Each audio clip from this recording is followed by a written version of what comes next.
Kettle যিনি জন্ম দিয়েছেন নাসরউদ্দিন হোজ্জা। নাসরউদ্দিন হোজ্জা তার প্রতিবেশীর কেটলির অনেক প্রশংসা করতেন। এটি ছিল বড় এবং সুন্দর, অনেক সুন্দর রঙে আঁকা এবং চকচকে। তিনি নিজের জন্য সেই কেটলিটি চেয়েছিলেন। একজন বুদ্ধিমান মানুষ হওয়ার কারণে তিনি একটি কৌশল খেলার সিদ্ধান্ত নিয়েছিলেন, যার মাধ্যমে তিনি নিজের জন্য কেটলি পাবেন। তিনি তার প্রতিবেশীর কাছে গিয়ে বললেন, আমার প্রিয় প্রতিবেশী, আমার আপনার কেটলিটি ধার করা দরকার। আমার নিজের একটি ফাঁস তৈরি হয়েছে এবং আমার আত্মীয়রা শীঘ্রই আমাকে দেখতে আসছেন। প্রতিবেশী হোজ্জাকে পছন্দ করত না, কিন্তু সে একজন ধার্মিক মানুষ এবং যেভাবেই হোক তার কেটলি দিয়েছিল। হোজ্জা কেটলিটি নিয়ে গেল এবং পরের দিন ফেরত দেওয়ার প্রতিশ্রুতি দিল। অনেক দিন কেটে গেল আর কেটলির কোনো চিহ্ন নেই। এতক্ষণে প্রতিবেশী হোজ্জার বাড়িতে গিয়ে ডাক দিল, প্রতিবেশী, আমি এতদিন অপেক্ষা করছি, তুমি আমার কেটলি ফিরিয়ে আনলে না কেন?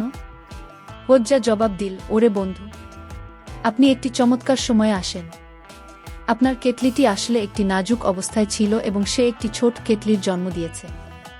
আমি কেবল অপেক্ষা করছিলাম ছোট কেটলিটি যথেষ্ট শক্তিশালী হওয়ার জন্য যাতে আমি মা এবং শিশু কেটলিটি আপনার কাছে আনতে পারি। কি এই বলে হোজ্জা প্রতিবেশীর কেটলিটি তার সাথে একটি ছোটটি তার কাছে ফিরিয়ে দিল। প্রতিবেশী বিস্মিত এবং আনন্দিত ছিল। অলৌকিক ঘটনা দেখে বিস্মিত হয়ে সে তার কেটলি এবং অন্য ছোট্টটি নিল। একটি কেটলি সত্যিই জন্ম দিতে পারে। কিছুদিন পর নাসরউদ্দিন হোজ্জা আবার গিয়ে কেটলি ধার করতে বললেন। এবার প্রতিবেশী খুশি হয়ে ধার দেন এবং অনায়াসে রাজি হয়ে যান। আবার কয়েকদিন অপেক্ষা করে অবশেষে হোজ্জার কাছে গিয়ে জিজ্ঞেস করলেন, প্রতিবেশী, অনেক দিন ধরে অপেক্ষা করছি, তুমি আমার কেটলি ফিরিয়ে আনছো না কেন? ওরে বন্ধু, আমি যদি আরও ভালো খবর পেতাম। হোজ্জা উত্তর, তার হাত ওয়েফিং। সেই কেটলিটি পুরানো এবং অসুস্থ ছিল এবং সে মারা গিয়েছিল। আমি আপনাকে খুঁজছিলাম যাতে আমরা তাকে একসাথে কবর দিতে পারি, কিন্তু আপনি কাছাকাছি ছিলেন না।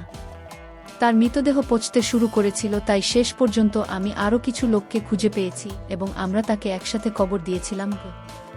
প্রতিবেশী ক্ষুব্ধ হয়ে বিচারকের সামনে বিষয়টি নিয়ে যান। এই বিচারক নাসরউদ্দিন হোজ্জাকে ডেকে জিজ্ঞাসা করলেন, আপনি কেন এই লোকটির কেটলি নিজের জন্য নিলেন? হোজ্জা উত্তর দিল, কেটলিটি পুরানো এবং অসুস্থ ছিল এবং সে মারা গেছে। আমি তাকে কবর দেওয়ার জন্য আমার প্রতিবেশীকে খুঁজলাম, কিন্তু সে আশেপাশে ছিল না। আমি সাহায্য করার জন্য অন্য কিছু লোককে খুঁজে পেয়েছি এবং আমরা তাকে কবর দিয়েছি।